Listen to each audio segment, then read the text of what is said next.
politics is a game played by very competent and confident people, and politics is a game played by very dirty people. The politics এর game হচ্ছে election. এই election আমাদের সামনে, তো এই ইলেকশনে এই গেমে কে জিতবে কি হারবে সেটা ডিপেন্ড করবে তাদের দীর্ঘদিনের আস্থার উপরে, জনগণের উপর যারা কতটুকু আস্থা অর্জন করতে পেরেছে। এই দৃষ্টিকোণ থেকে যে বাইরে থেকে আমাদের উপর হস্তক্ষেপ কে করবে, it doesn't look like this.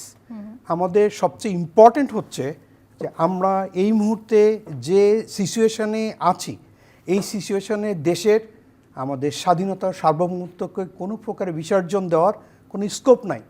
যারা স্বাধীনতা সার্বভৌমত্বটাকে সবচেয়ে বেশি ইম্পর্টেন্ট দেবে, যেমন জেনারেল মুনির স্যার বলছিলেন যে আমাদের 3 দিকে একটা প্রতিবেশী রাষ্ট্র আছে, দেন আর এক সাইডে আমাদের বঙ্গোপসাগর। আমাদের প্রতিবেশীর সাথে সম্পর্ক ভালো রাখতে হবে, আবার আমাদের নিজস্ব অস্তিত্বকে কখনো বিসর্জন দেওয়ার কোনো স্কোপ এখানে নাই। তা আমাদের নিজস্ব অস্তিত্বকে যখন বিসর্জন দেওয়ার জন্য তেমন কিছু নাই, এমনি করে বহির্বিশ্বে আমাদের আধিপত্য বিস্তারের জন্য প্রয়োজন আমাদের জিও পলিটিক্স। তো এই জিও পলিটিক্স হচ্ছে সারাউন্ডিংস দ্য লোকেশন।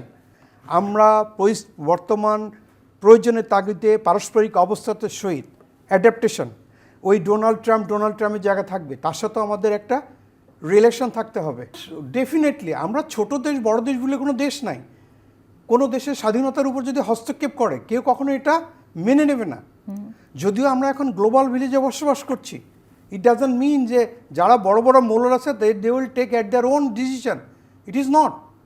এই যে ভেনিজুয়েলার যেখানে যে প্রেসিডেন্ট মাদুরোকে তুলে নিয়ে আসছে, সমগ্র পৃথিবী এটার উপর ভিত্তি করে 2 ভাগে বিভক্ত। কেউ পছন্দ করছে, কেউ পছন্দ করছে না।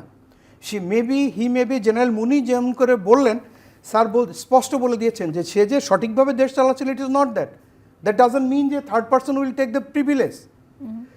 বেজিং অন দ্যাট আমাদের দেশের স্বার্থ, স্বাধীনতা সার্বভৌমত্বের স্বার্থ যেন কখনো কোথাও ভুলুণ্ঠিত না হয়, এইটার উপর ভিত্তি করে দেশের যে পলিটিক্স, দেশের যে situation, it depends on time. দ্বিতীয় হচ্ছে diplomat relation all over the world. আইতেছে information all over the world, how we'll take, how we'll go, how we will maintain the relation. Then military, military. A military relation, it is not only the power, it is আজকাল যে internal রিলেশনের ভিতর দিয়ে যে cyber war চলে আসছে, that is also military.